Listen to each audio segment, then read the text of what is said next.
See it. Thanks. Thanks very much. Christian. Okay, thank you.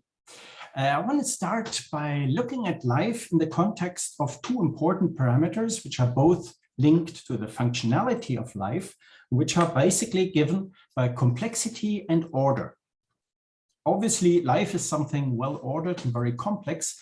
So in such a diagram of complexity versus order, life is no surprise, would be sitting up somewhere there in the right corner. One could also define some limits here. For example, the lower limit of complexity could be somewhere defined by the smallest genome, which is capable of coding a living organism, which would be around 112 kilobytes. So this could be the minimal complexity of life.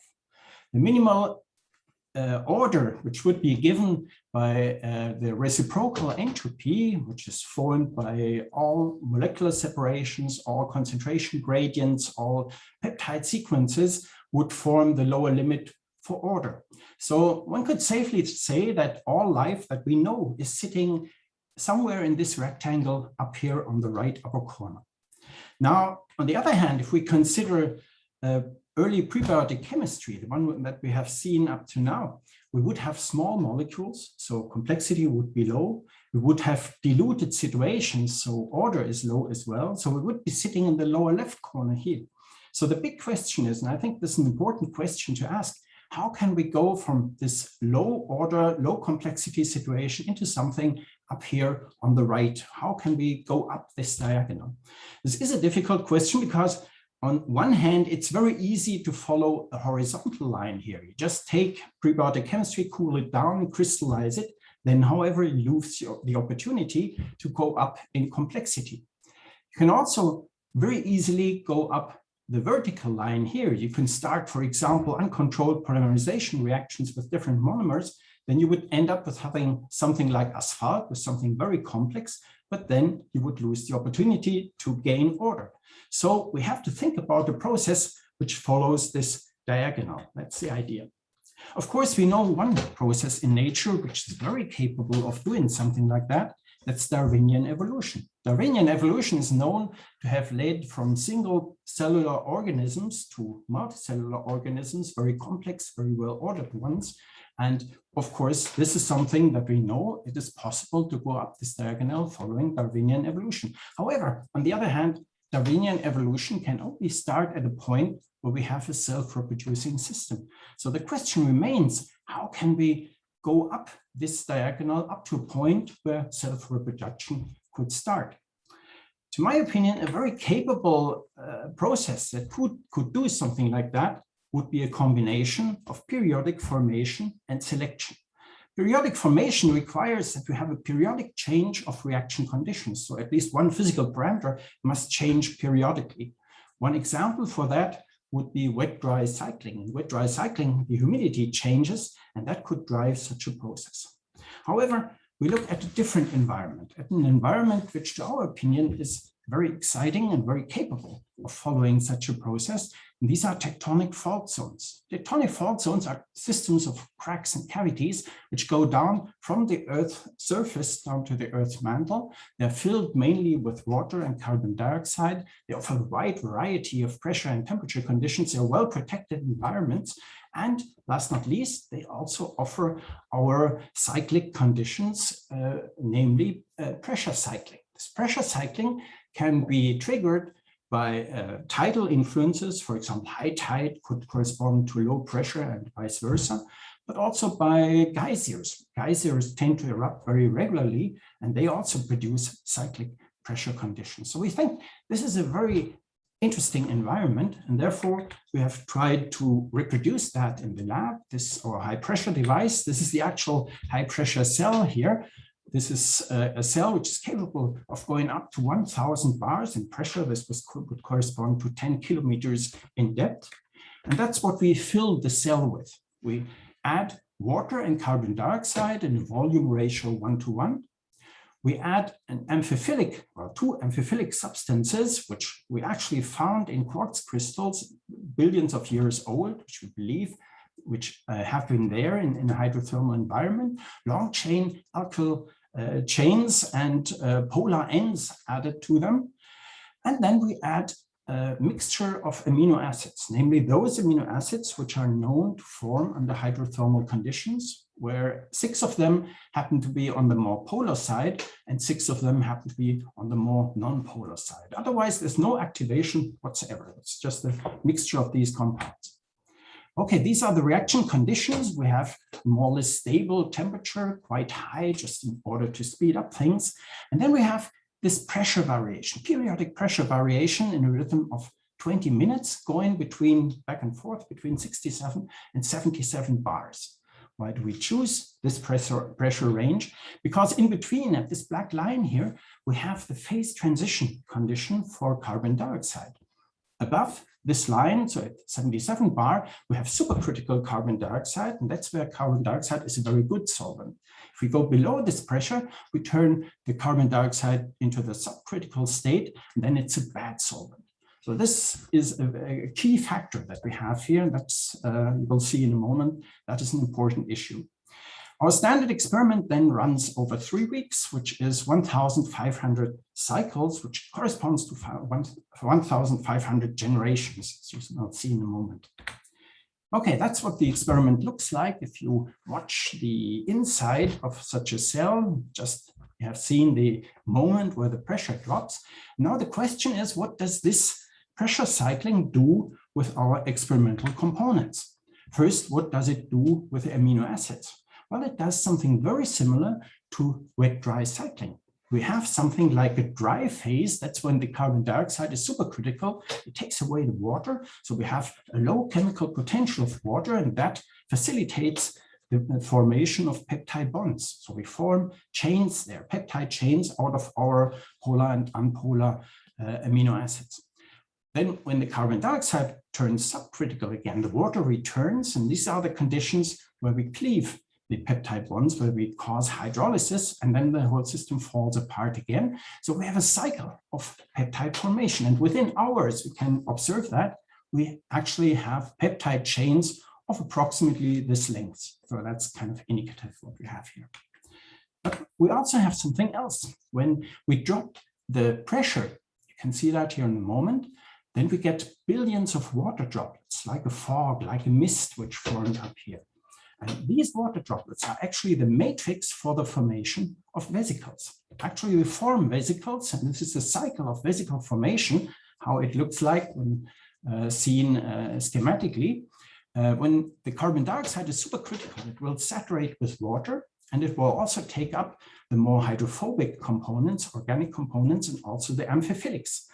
Then, when the carbon dioxide turns subcritical again, the water will precipitate small water droplets, and the organic components have no other choice than to go either inside the droplets or onto the surface of the droplets. Of course, the amphiphilics will be on the surface, and when the soft droplets settle down on the surface again, on this water surface down here, then a double layer is being formed, double layers around liquid content, a lot of hydrous content, and these are vesicles. This is what this looks like when we take a sample from this inside from the water phase. We can find the vesicles. When then the carbon dioxide turns supercritical again, then the vesicles, or at least part of it, will fall apart, and then we have a closed cycle, a cycle of periodic vesicle formation. That's what it looks like. Every set of 20 minutes, one period is 20 minutes, here is one generation of vesicles. So we have 1,500 subsequent generations here. So now we have two things. We have vesicles and we have peptides. And of course, some of these peptides will have the capability to be amphiphilic, and those peptides will migrate into the membrane. They will integrate in the membrane. And when they do that, they get protected against hydrolysis. And when they get protected against hydrolysis, they will accumulate in this experiment. And this accumulation has different targets.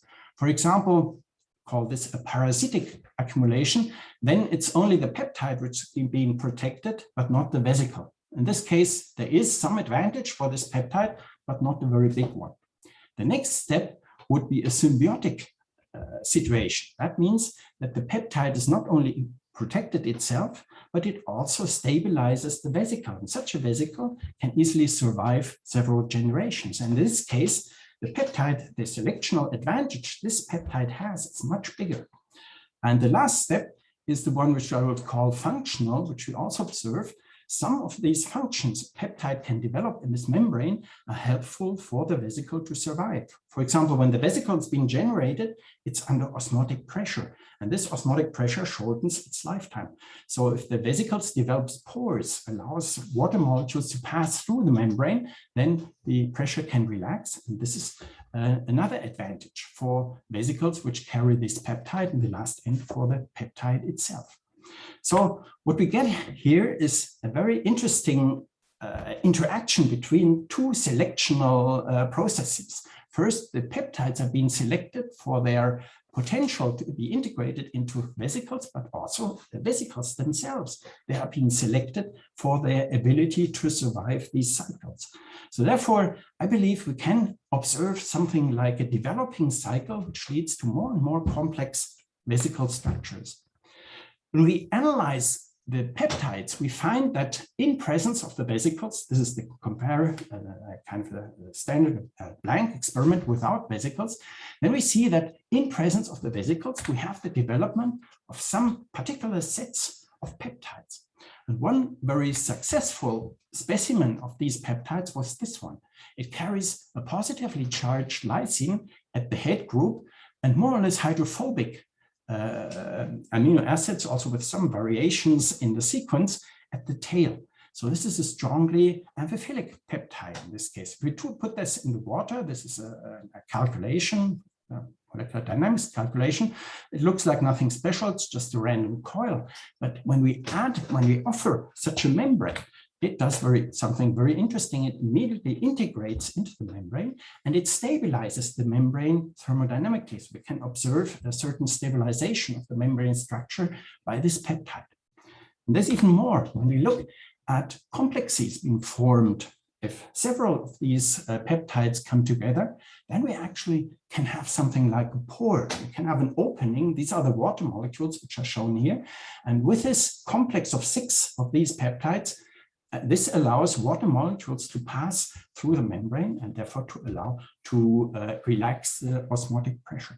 Of course, we have also tried this experimentally. So we had this peptide synthesized in larger amounts, and we added this to vesicles and compared these vesicles with the peptide with those without this peptide and looked which of the vesicle properties would change, since we were looking for these survival mechanisms of the vesicles. What we found was threefold. We found that the peptide reduced the size of the vesicles considerably by 1/2.